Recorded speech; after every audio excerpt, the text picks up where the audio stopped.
예술은 사람들의 세계관 형성에 핵심적 역할을 한다. 특히 21세기에 와서 공상과학 소설이야말로 가장 중요한 장르라는 주장도 있다. 유발 하라리의 말입니다. 오늘은 가즈오 이시구로의 클라라와 태양 SF 소설입니다. 작품 들어가겠습니다. 오늘의 작가 가즈오 이시구로는 인간과 인간의 과거의 경험, 인류 문명과 역사에 대한 특유의 시선이 담긴 작품들을 발표하며 현대 영미권 문학을 이끌어가는 대표적 작가 중에 한 사람입니다. 영어로 집필하는 일본계 작가로서 동양과 서양 어느 쪽에도 속하지 않는 경계인으로서의 독특한 정체성과 상실의 정서를 간직하고 있다는 평가를 받습니다. 그리고 정서적 힘을 가진 소설을 통해 인간의 환상에 숨어있는 심연을 드러냈다는 평가와 함께 2017년 노벨 문학상 수상자로 선정되었습니다. 가즈오 이시구로의 소설 클라라와 태양은 인공지능을 장착한 Artificial Friend, 인공지능 친구 AF와 인간 친구의 우정에 관한 이야기입니다. 소설의 시간적 배경은 가까운 미래로 보여지고 영국이 아닌 미국을 공간적 배경으로 삼고 있습니다. 클라라는 AF입니다. 그녀는 여느 AF와 좀 다른 특별한 자질과 능력을 가졌습니다. 태양을 향한 강한 사랑과 인간에 대한 호기심을 바탕으로 그들을 관찰하고 분석하며 자기 나름의 교훈과 배움을 얻는 것을 좋아합니다. 어느 날 창가에 전시되었을 때 클라라는 조시에게 선택을 받고 조시의 집으로 갑니다. 클라라는 조시가 매우 병약한 아이일 뿐 아니라 외로운 아이라는 것을 알게 됩니다.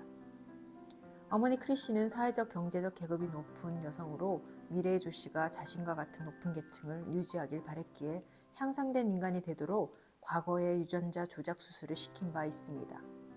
그 결과 부작용으로 조시는 건강을 잃었습니다.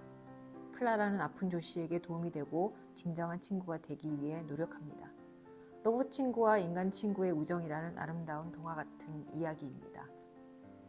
하지만 작가 이시구로는 클라라와 태양에서 결코 가볍지 않은 핵심 주제 두 가지를 제시하고 있습니다. 먼저 소설은 선이 존재한다고 보고 그것이 세상을 좀 더 나은 세상으로 유지시킨다고 보고 있습니다. 작가 이시구로는 이미 2005년 인간의 장기 이식을 위해 복제되어 사육되는 클론들의 이야기를 다룬 SF 전작 나를 보내지 마를 발표한 바 있습니다. 그 작품은 복제 인간을 주제로 하여 인간의 존엄성에 의문을 제기하는 작품입니다.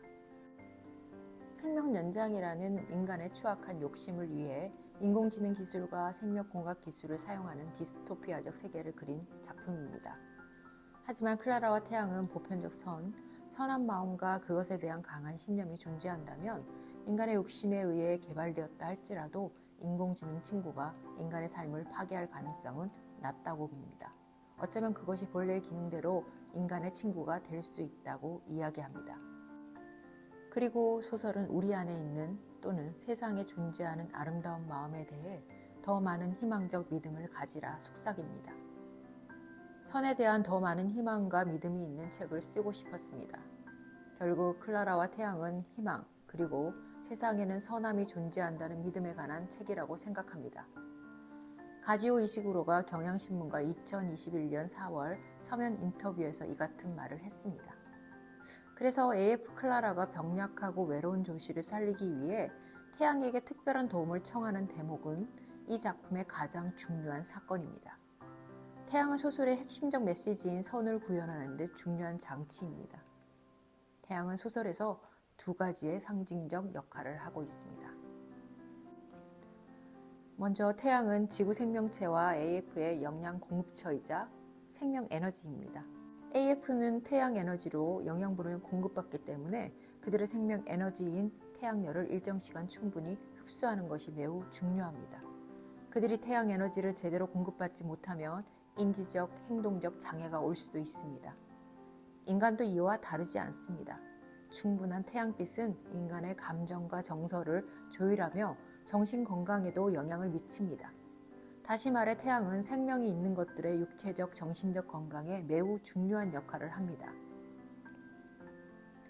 사실 클라라는 조시의 집에 오기 전에 자신이 전시되었던 매장의 창가를 통해 그녀는 세상을 바라보며 면밀히 관찰하고 학습하였습니다. 어느 날 그녀는 항상 맞은편 건물에서 구걸하던 거지와 그의 개가 누워있는 것을 보게 됩니다. 하루 종일 그들은 움직일 기미를 보이지 않습니다. 그녀는 그들이 죽었다고 생각합니다. 하지만 태양빛이 엄청나게 쏟아진 후 그들이 다시 살아나 움직이는 것을 보게 됩니다. 클라라는 그 순간 태양이 거지와 개를 다시 살려냈다고 굳게 믿게 되죠. 그녀는 태양이 생명을 구하는 선한 마음을 가지고 있다고 확신합니다. 그날의 인상적인 경험을 근거로 클라라는 자신의 생존에도 태양이 중요하지만 친구 조시의 생명에도 매우 중요한 역할을 할 것이라는 강한 믿음을 가지게 되죠. 그녀는 조시를 위해 태양의 특별한 도움이 필요하다고 굳게 믿으며 태양의 선함이 그녀의 소원을 들어줄 거라고 생각합니다. 여기서부터 태양이라는 존재는 생명체들과 기계들의 생존을 위한 단순한 에너지 공급원의 역할을 넘어섭니다. 태양은 신이 됩니다. 클라라는 거대한 생명의 에너지를 가진 태양을 초자연적인 힘을 가진 대상으로 인식합니다. 곧 클라라는 과거 죽어있던 거지와 개를 태양이 살려낸 것처럼 조시를 살려달라고 태양에게 부탁하기로 결심합니다. 그녀가 조시의 방 창문에서 보았던 태양이 저녁이면 휴식을 취하러 가는 언덕 너머에 있는 맥베인 씨의 헛간으로 갑니다. 태양이 헛간에 빛을 가득 채우는 순간 클라라는 태양에게 조시를 건강하게 해달라 기도합니다. 인간이 신에게 기원하고 소망하듯 클라라는 태양에게 간절히 기도합니다. 간절히 기도하는 행위는 종교적 의식과 같습니다. 태양은 신이 되고 맥베인 헛간은 신전이 된 셈입니다. 사실 종교는 인간의 정신적 차원의 경험이자 영적 활동의 공간입니다. 인간의 영적인 차원에서 실현하고자 하는 욕망을 클라라가 그대로 답습하고 있습니다. 클라라는 태양이 선 의지를 가지고 있다고 봅니다. 하지만 그것은 인간보다 더 인간 같은 AF 클라라가 친구를 살리고자 하는 선한 마음이 너무나 간절해 그것이 태양에게 투영된 것일지도 모릅니다. 게다가 그녀의 간절한 마음이 전달되어 조시를 사랑하는 주변 사람들까지 공감시키며 그들의 도움을 받습니다. 그들도 순식간에 클라라의 종교적 기원에 힘을 모은 셈입니다. 생물학 박사 최재천 교수는 자신의 유튜브에서 다른 종과 인간의 가장 두드러진 차이점이 종교를 가지는 것이라 말했습니다. 그렇다면 클라라의 종교적 행위는 매우 인간적인 행위입니다. 이런 자질을 클라라가 가지고 있다면 인간과 다른 점이 무엇일까요? 이쯤에서 우리는 작가 이시구로의 두 번째 핵심 질문을 떠올리지 않을 수 없습니다. 이시구로는 소설을 통해 자신이 가진 고민을 독자에게 묻고 있습니다. 인간이란 무엇인가? 사실 소설이 전개되는 내내 클라라와 조시의 관계 설정이 혼란스럽습니다. 클라라가 단순히 인공지능을 장착한 청소기 같은 첨단 도구인가? 아니면 기계와 인간의 중간 어디쯤 위치한 존재인가? 또는 인간보다 더 인간과 같은 능력과 정서 습득을 하는 AF를 인간과 동일시해야 하나? 독자는 독서 내내 세 가지 시선에서 줄타기를 해야 합니다.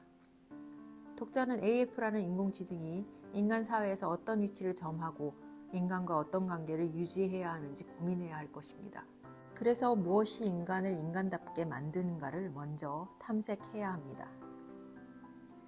이시구로는 경향신문 인터뷰에서 과거 작품의 주인공들과 하자들이 대체로 자신의 과거 역사에 짓눌려 있는데 클라라라는 캐릭터는 최근에 만들어진 기계이기 때문에 거의 백지 상태로 아무런 역사도 없다고 말합니다. 그녀는 마치 세상에 갓 도착한 아기처럼 처음으로 인간을 바라봅니다. 작가는 편견과 가치관이 거의 없는 인물 클라라의 어린애 같은 느낌을 끝까지 유지한 채 인간과 인간의 관계를 관찰하고 싶다 말합니다.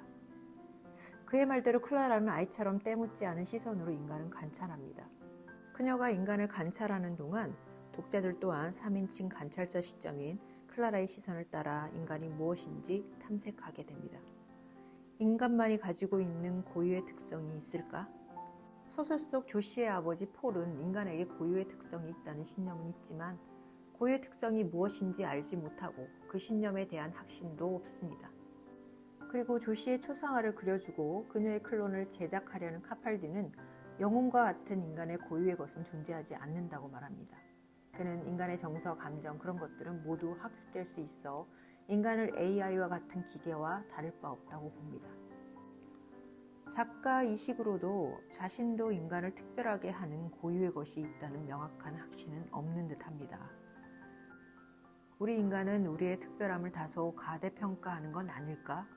우리는 우리가 생각하는 것만큼 특별할까? 수백 년 동안 우리는 각각의 인간이 보이지 않지만 아주 특별한 영혼과 같은 무언가를 가지고 있다고 믿고 싶어 했습니다. 우리가 살고 있는 이 장치 안에 어떤 영혼 같은 게 있다고요.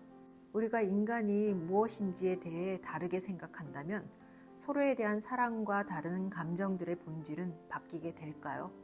이것이 바로 제가 묻는 질문입니다. 정답은 없기 때문에 답변하고 싶지 않지만 이 책 전체가 이 질문을 다루려는 시도라고 볼 수 있을 듯 합니다. 인터뷰 중 이식으로의 말입니다. 소설을 읽는 내내 다른 어떤 종들과 구분되는 특유한 것을 인간이 가지고 있는지 저 또한 명확한 답을 찾을 수 없었습니다. 어쩌면 유발 하라리가 자아를 규정하는 협소한 틀에서 벗어나는 것이야말로 21세기에 필요한 생존 기술이 될 수 있다 말한 것처럼 미래를 살아가기 위해 우리는 이제 인간을 규정하는 좁고 편협한 틀에서 벗어나야 할지도 모른다는 생각마저 들었습니다. 하지만 클라라와 태양은 한 가지 명확히 제시하는 바가 있습니다.